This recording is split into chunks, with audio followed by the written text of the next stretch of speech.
संतोषी माता। तो प्रिय भक्तजनों, शुरू करते हैं संतोषी माता की व्रत कथा, जिसको सुनने मात्र से ही जीवन में समस्त सुखों की प्राप्ति होती है और दुख दारिद्र सभी से छुटकारा मिलता है। तो एक बुढ़िया थी और उसके 7 पुत्र थे। 6 कमाने वाले थे, एक निकम्मा था। बुढ़िया माँ 6 पुत्रों की रसोई बनाती, भोजन कराती और पीछे से जो कुछ भी बचता 7वें को दे देती थी। परंतु वह बड़ा भोला भाला था, मन में कुछ विचार न करता था। एक दिन अपनी बहू से बोला, देखो मेरी माता का मुझ पर कितना प्यार है। वह बोली, क्यों नहीं, सबका जूठा बचा हुआ तुमको खिलाती जो है। वह बोला, भला ऐसा कैसे हो सकता है, जब तक मैं आंखों से न देखूं मान नहीं सकता। बहू ने हंसकर कहा, तुम देख लोगे तब तो मानोगी। कुछ दिन बाद बड़ा त्योहार आया। घर में 7 प्रकार के भोजन, चूरमा के लड्डू बने। वह जांचने को सिर दर्द का बहाना कर पतला कपड़ा सिर पर ओढ़कर रसोई घर में सो गया और कपड़े के अंदर से सब देखता रहा। छहो भाई भोजन करने आए। उसने देखा माँ ने उनके लिए सुंदर सुंदर आसन बिछाए हैं, 7 प्रकार की रसोई परोसी है। वह आग्रह करके जिमाती हैं।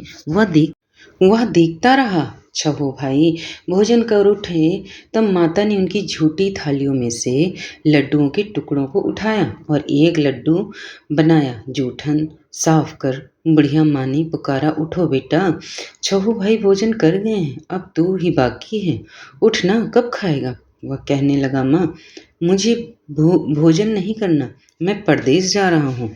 माता ने कहा, कल जाता है तो आज ही चला जा। वह बोला, हाँ हाँ आज ही जा रहा हूँ। यह सोचकर वह घर से निकल गया। चलते समय बहू की याद आई। वह गौशाला में उपले थाप रहे थे। वहीं जाकर उससे बोला, हम जावें परदेश को, आवेंगे कुछ काल, तुम रहियो संतोष से, धर्म अपनो पाल।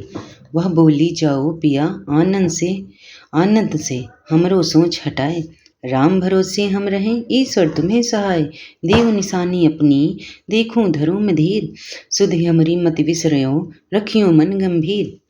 वह बोला, मेरे पास तो कुछ नहीं है, यह अंगूठी है सो ले लो और अपनी कुछ निशानी मुझे दे दो। वह बोली, मेरे पास क्या है, यह गोबर भरा हाथ है। यह कहकर उसकी पीठ में गोबर की हाथ की थाप मार दी। वह चल दिया। चलते चलते दूर देश में पहुंचा। वहां पर साहूकार की दुकान थी। वहां जाकर कहने लगा, भाई मुझे नौकरी पर रख लो। साहूकार को जरूरत थी। साहूकार उससे बोला, रह जा। लड़के ने पूछा, तनख्वाह क्या दोगे। साहूकार ने कहा, काम देख कर दाम मिलेंगे। साहूकार की नौकरी मिली। वह सवेरे 7 बजे से रात तक नौकरी बजाने लगा। कुछ दिनों में दुकान का सारा लेन देन, हिसाब किताब, ग्राहकों को माल बेचना, सारा काम करने लगा। साहूकार के 7-8 नौकर थे। वे सब चक्कर खाने लगे कि यह तो बहुत होशियार बन गया। सेठ ने भी काम देखा और 3 महीने में उसे आधे मुनाफे का साझीदार बना दिया। वह 12 वर्ष में ही नामी सेठ बन गया और मालिक सारा कारोबार उस पर छोड़कर बाहर चला गया। अब बहू पर क्या बीती सो सुनो। सास ससुर उसे दुख देने लगे। सारे गृहस्थी का काम करा के उसे लकड़ी लेने जंगल में भेजते। इस बीच घर की रोटियों की आटे से जो भूसी निकलती उसकी रोटी बनाकर रख दी जाती और फूटे नारियल के खोपरे में पानी। इस तरह दिन बीतते रहे। एक दिन वह लकड़ी लेने जा रही थी कि रास्ते में बहुत सारी स्त्रियां संतोषी माता का व्रत करती दिखाई दी। वह वहां खड़ी हो कथा सुनकर बोली, बहनों, यह तुम किस देवता का व्रत करती हो और इसके करने से क्या फल मिलता है? इस व्रत के करने की क्या विधि है? यदि तुम अपने व्रत का विधान मुझे समझा कर कहोगी तो मैं तुम्हारा एहसान मानूंगी। तब उनमें से एक स्त्री बोली, सुनो, यह संतोषी माता का व्रत है। इसके करने से निर्धनता दरिद्रता का नाश होता है और लक्ष्मी आती है। मन की चिंताएं दूर होती हैं। घर में सुख होने से मन को प्रसन्नता और शांति मिलती है। निपुत्र को पुत्र मिलता है। प्रियतम बाहर गया हो तो जल्दी आ जाता है। कुंवारी कन्या का मनपसंद वर मिलता है। राजद्वारे में बहुत दिनों से मुकदमा चलता हो तो खत्म हो जावे। इस तरह सुख शांति हो, घर में धन जमा हो, पैसा जायदाद का लाभ, रोग दूर हो जाते हैं और जो कुछ मन में कामना हो वे सब इस संतोषी माता की कृपा से पूरे हो जावें, इसमें संदेह नहीं है। वो पूछने लगी, यह व्रत कैसे किया जाता है, यह भी बताओ तो बड़ी कृपा होगी। स्त्री कहने लगी, 1.25 का गुड़ चना लेना, इच्छा हो तो 5.25 का या 11.25 का लेना, सहूलियत अनुसार लेना, बिना परेशानी, श्रद्धा और प्रेम से जितना बन सके सवाया लगाना।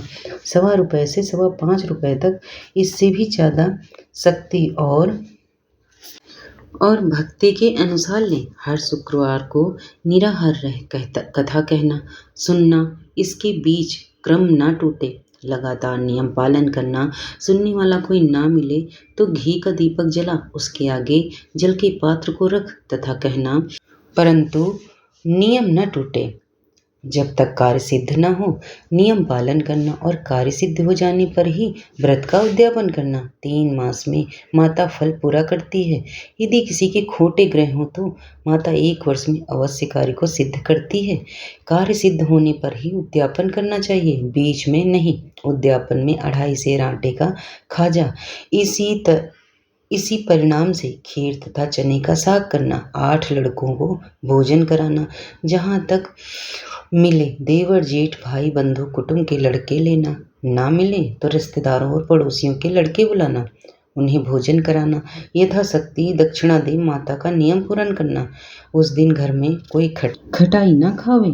यह सुनकर बुढ़िया के लड़के की बहू चल दी, रास्ते में लकड़ी के बोझ को बेच दिया और उन पैसों से गुड़ चना ले माता के व्रत की तैयारी कर आगे चली और सामने मंदिर देख पूछने लगी, यह मंदिर किसका है। सब कहने लगी, संतोषी माता का मंदिर है। यह सुन माता के मंदिर में जा माता के चरणों में लौटने लगी, दीन होकर विनती करने लगी, माँ मैं निपट मूर्ख हूँ, व्रत के नियम कुछ नहीं जानती, मैं बहुत दुखी हूँ। हे माता, हे जगत जननी, मेरा दुख दूर कर, मैं तेरी शरण में हूँ माता। वो दया आ गई। एक शुक्रवार बीता कि दूसरे शुक्रवार को ही इसके पति का पत्र आया और तीसरे को उसका भेजा हुआ पैसा भी आ पहुंचा। यह देख जेठानी मुंह सिकोड़ने लगी, इतने दिनों में पैसा आया, इसमें क्या बड़ाई है। लड़के ताने देने लगी कि काकी के पास अब तो पत्र आने लगे हैं, रुपया आने लगा, अब तो काकी की खातिर बढ़ेगी, अब तो काकी बुलाने से भी ना बोलेंगी।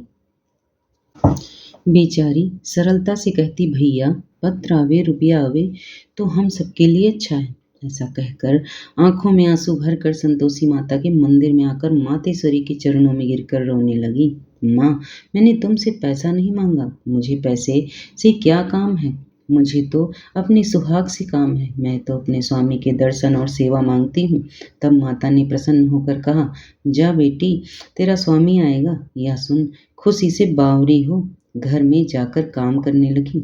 अब संतोषी माँ विचार करने लगी कि इस भोली पुत्री में मैंने कह तो दिया तेरा पति आवेगा, पर कहाँ से आवेगा, वह तो स्वप्न में भी इसे याद नहीं करता, उसे याद दिलाना मुझे पड़ेगा। इस प्रकार माता बुढ़िया के बेटे के पास जा स्वप्न में प्रकट हो कहने लगी, साहूकार के बेटे, सोता है या जागता है। वह बोला, माता सोता भी नहीं हूँ और जागता भी नहीं हूँ, बीच में ही हूँ, कहो क्या आज्ञा है। माँ कहने लगी, तेरा घर बार कुछ है या नहीं। वह बोला, मेरा सब कुछ है माता, माँ बाप भाई बहन बहू क्या कमी है। माँ बोली, भोले पुत्र, तेरी स्त्री घोर कष्ट उठा रही है, माँ बाप उसे दुख दे रहे हैं, वह तेरे लिए तरस रही है, तो उसकी सुधि ले। वह बोला, हाँ माता, यह तो मुझे मालूम है, परंतु मैं जाऊं तो कैसे जाऊं, परदेश की बात है, लेन देन का कोई हिसाब नहीं, कोई जाने का रास्ता नजर नहीं आता, कैसे चला जाऊं। माँ कहने लगी, मेरी बात मान, सवेरे नहा धोकर संतोषी माता का ध्यान नाम ले, घी का दीपक जला दंडवत कर दुकान पर जा बैठना, देखते ही देखते तेरा लेन देन सब कुछ हो जाएगा, जमा माल बिक जाएगा, सांझ होते होते धन का ढेर लग जाएगा। वह सवेरे बहुत जल्दी उठ स्नान कर संतोषी माँ को दंडवत कर घी का दीपक जला दुकान पर जा बैठा। थोड़ी देर में वह देखता है कि देने वाले रुपया लाए हैं। लेने वाले हिसाब लेने लगे। कोठे में भरे सामानों के खरीदार नगद दाम में सौदा करने लगे। शाम तक धन का ढेर लग गया। माता का चमत्कार देख प्रसन्न हो मन में माता का नाम ले घर घर ले जाने के वास्ते गहना कपड़ा खरीदने लगा और वहाँ के काम से निपट वह घर को रवाना हुआ। वहाँ बहू बेचारी जंगल में लकड़ी लेने जाती। लौटते वक्त माँ के मंदिर पर विश्राम करती। वह तो उसका रोजाना रुकने का स्थान था। दूर से धूल उड़ती देख वह माता से पूछती है, हे माता, ये धूल कैसी उड़ रही है? माँ कहती, हे पुत्री, तेरा पति आ रहा है। अब तो ऐसा कर, लकड़ियों के 3 बोझ बना ले। एक नदी किनारे रख, दूसरा मेरे मंदिर पर और तीसरा अपने सिर पर रख। तेरे पति को लकड़ी का गट्ठा देखकर मोह पैदा होगा। वह वहाँ रुकेगा और नाश्ता पानी बनाकर माँ से मिलने जाएगा। अब तू लकड़ियों का बोझ उठाकर घर जाना और बीच चौक में गट्ठा डालकर 3 आवाज़ें जोर से लगाना।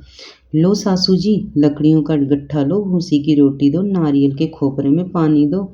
आज कौन मेहमान आया है? माँ की बात सुन बहू बहुत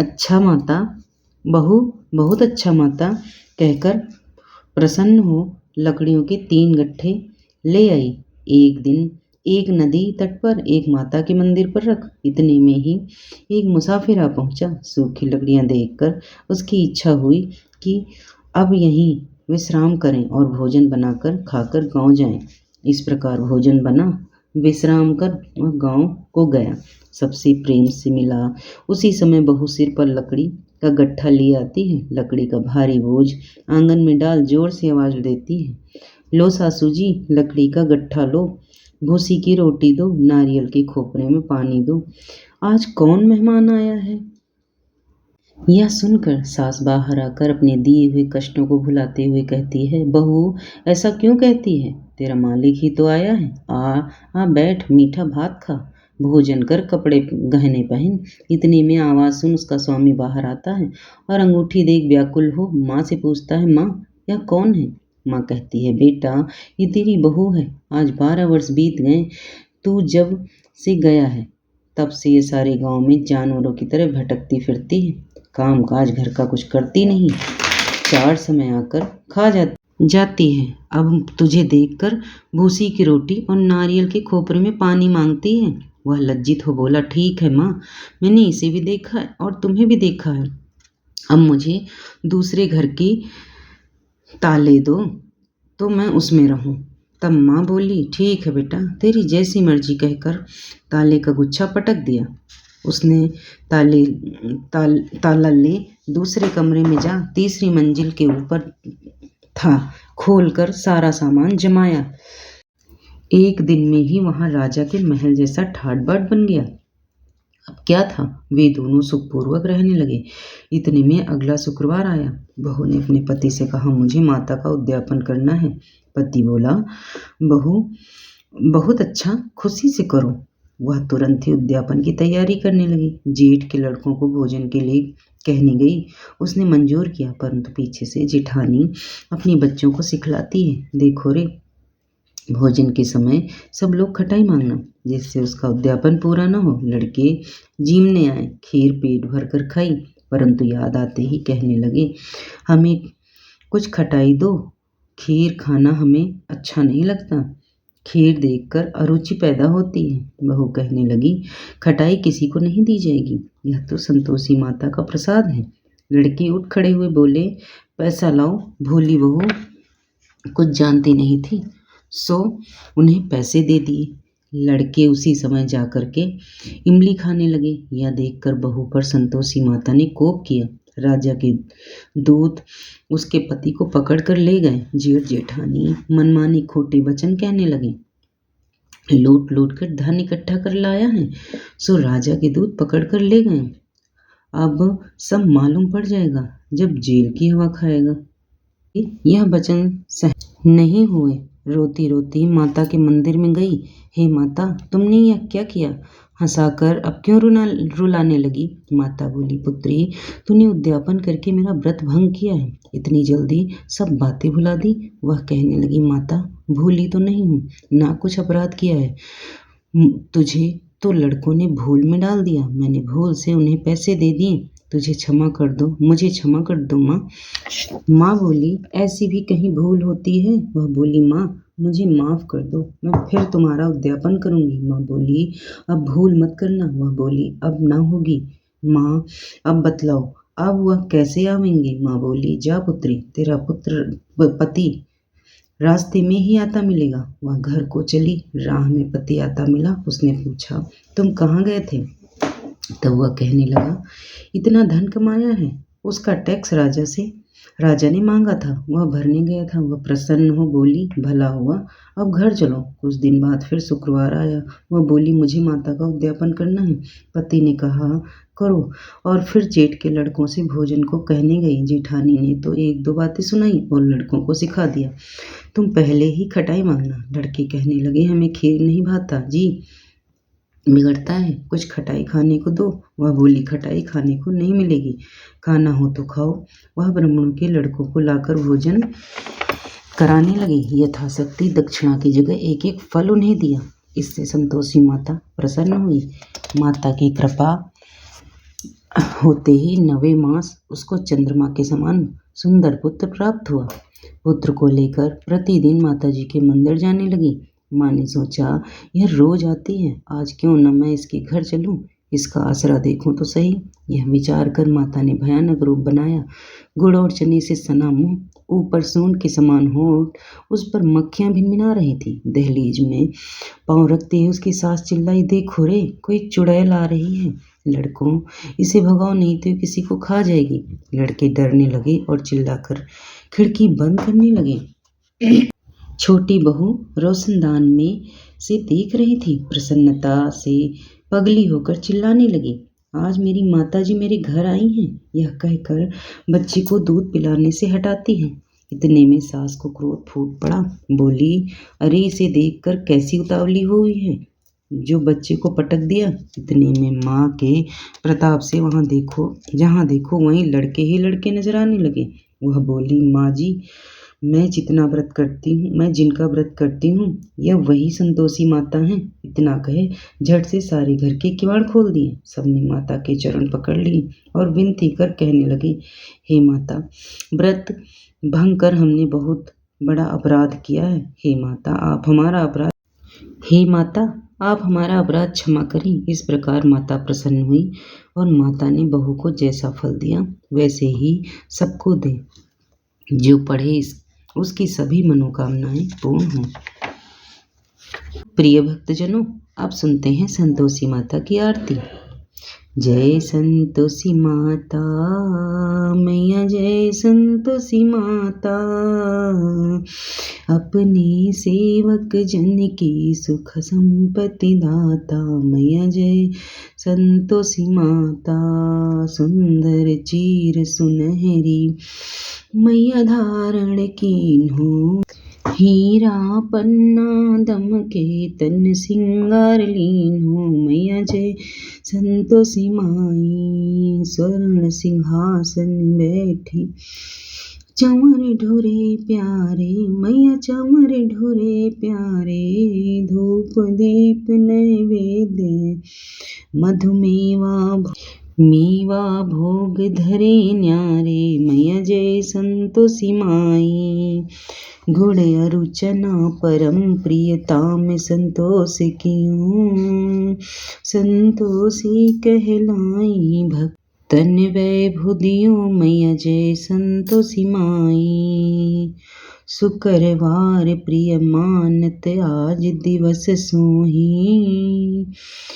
भक्त मंडली आई कथा सुनत मोही। मैया जय संतोषी माई, मंदिर जग में ज्योति मंगल ध्वनि छाई। मैया मंगल ध्वनि छाई, विनय करें हम बालक चरणन सिर नाई। मैया जय संतोषी माई, भक्ति भाव में पूजा भक्ति भाव में पूजा अंगीकृत कीजे, जो मन वस्यो हमारे, इच्छा फल दीजे। मैया संतोषी माई, दुखी दरिद्री रोगी संकट मुक्त किए, बहुधन धान्य भरे, घर सुख सौभाग्य दिए। मैया जय संतोषी माई। ध्यान धरो जिस जन ने, मन वांछित फल दीन्हो। मैया मन वांछित फल दीन्हो।